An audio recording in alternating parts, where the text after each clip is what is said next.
राम राम लाडलो, मैं थारा अपना अरबी मंगवाना हिस्टोरी ऑफ स्टडी चैनल में स्वागत करता हूं। दोस्तों, आपको पता है हमारे चैनल पर हरियाणा के इतिहास की सीरीज चली हुई है और इस कड़ी में हमने पिछली वीडियो बनाई थी कि कैसे हरियाणा की राष्ट्रीय आंदोलन में भूमिका होती है।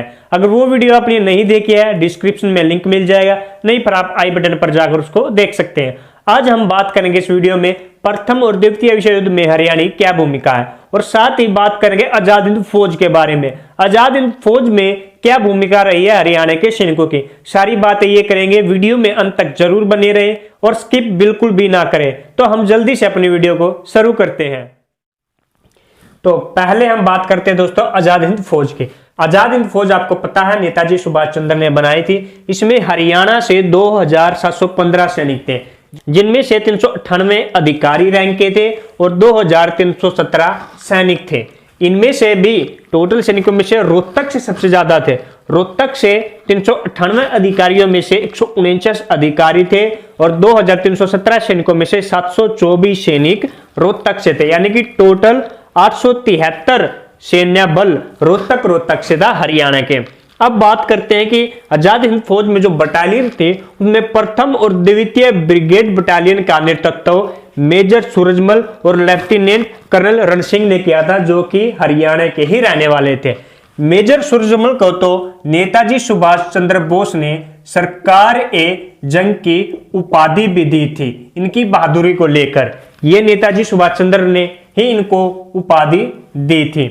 अब बात करें हरियाणा की तरफ से वीरगति को कितने प्राप्त हुए, तो 22 अधिकारी और 324 सैनिक आजाद हिंद फौज में जो थे ये हरियाणा की तरफ से लड़ते हुए वीरगति को प्राप्त हुए थे।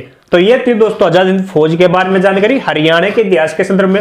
अब बात करते हैं प्रथम और द्वितीय विश्व युद्ध के बारे में।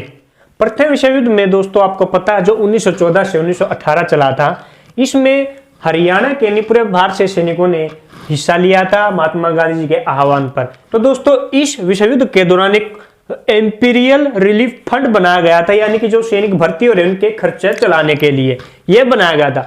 इस फंड में जो हरियाणा से चंदा दिया था सिरसा के राम बहादुर शुक्लाल ने दिया था 10 लाख रुपए का, और हरियाणा से सबसे ज्यादा जो चंदा है वो 25 लाख रुपए का भिवानी जिले से इकट्ठा हुआ था। यानी कि आप देख सकते हैं कि हरियाणा के जो अमीर लोग थे उन्होंने कितना सहयोग किया था प्रथम विश्व युद्ध के दौरान अपने सैनिकों के खर्चा चलाने के लिए। इतना पैसा दान में दिया था, 10 लाख 25 लाख 1914-18 की बात है दोस्तों। सोच नहीं सकते कि कितनी बड़ी रकम थी ये उस टाइम पर।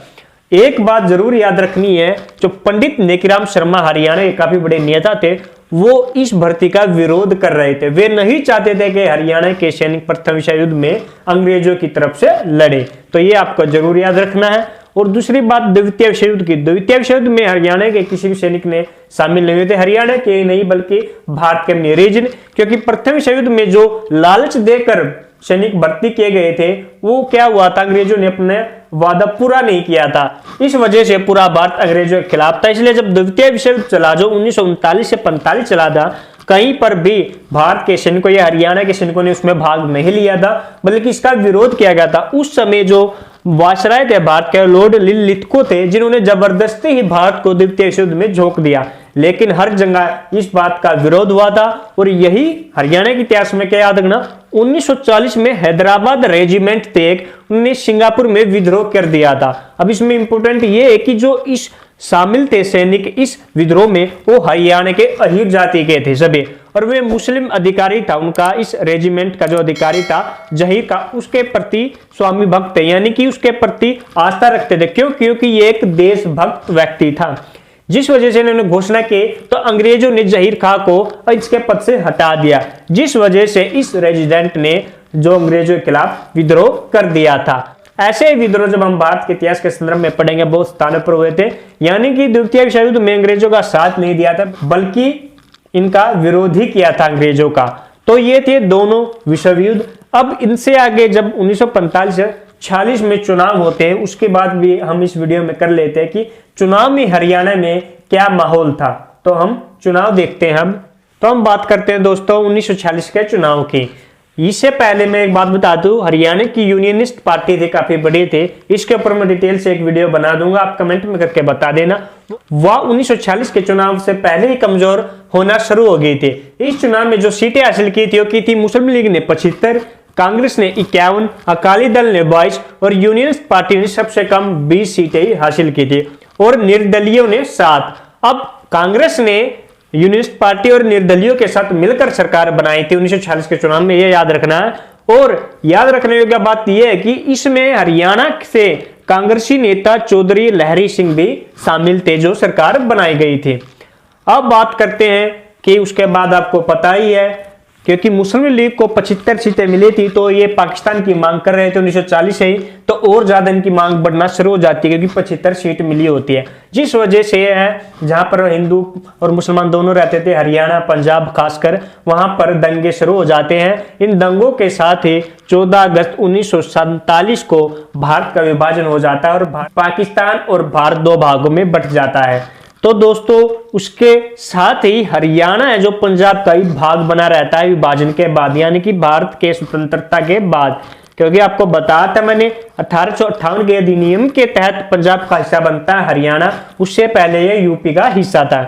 अब जब हरियाणा में सबसे ज्यादा थे मुसलमानों पानीपत में रहते थे और वो अपना देश यानी कि पानीपत का स्थान छोड़कर पाकिस्तान जाना चाहते थे, जिससे दुखी होकर देशभक्त मौलाना लका उल्लाह, ये देशभक्त थे मुसलमान होते हुए भी, तो इन्होंने गांधी जी से अपील की कि वो पानीपत आए और मुसलमानों को समझाए, जिसकी अपील पर गांधी जी 9 दिसंबर 1947 को पानीपत आते हैं और उन्हें शांति बनाए रखने के लिए कहते हैं, जिसे उनकी बात मान भी ली जाती है। उसके बाद है जो गांधी जी मेवात का दौरा करते हैं, मेवात के गांव घासेड़ा गांव में एक जनसभा को संबोधित करते हैं और उनको सुरक्षा का आश्वासन देते हैं।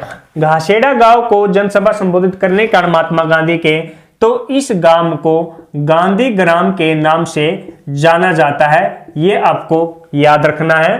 तो फिर दोस्तों गांधी जी को आपको पता ही है 30 जनवरी 1948 को नाथूराम गोडसे द्वारा गोली मार दी जाती है और इनकी हत्या कर दी जाती है, ये आपको पता ही है। लेकिन इंपोर्टेंट हरियाणा के इतिहास ये है कि नाथूराम गोडसे पर जब कानूनी प्रक्रिया होती है तो इसको फांसी की सजा दी जाती है और इसे फांसी जो दी जाती है वो हरियाणा के अंबाला जिले की जेल में दी जाती है, ये आपको जरूर याद रखना है नाथूराम गोडसे को। तो ये थी दोस्तों सारी जानकारी आजाद हिंद फौज के बारे में हमने इस वीडियो में पढ़ा और हमने 1946 का चुनाव, प्रथम और द्वितीय विषय, इन सब की डिटेल में बात की है। अगर दोस्तों आप ज्यादा कमेंट में पर्सनल मैसेज करते हैं, अगर आपको पर्सनल कोई बात पूछनी है या मैसेज करना है तो मेरी आपको नीचे इंस्टाग्राम की आईडी दिखाई दे रही होगी, आप वहां पर जाकर फॉलो करें और वहां पर आप मैसेज कर सकते हैं। अगर वीडियो आपको अच्छी लगी तो वीडियो को लाइक, शेयर और कमेंट जरूर करें और उसके साथ ही हमारे चैनल को सब्सक्राइब करना ना भूलें। सब्सक्राइब करने के साथ बेल आइकन बटन जरूर दबाएं ताकि मेरी न्यू वीडियो आपके पास जल्द से जल्द पहुंच सके। तब तक के लिए धन्यवाद।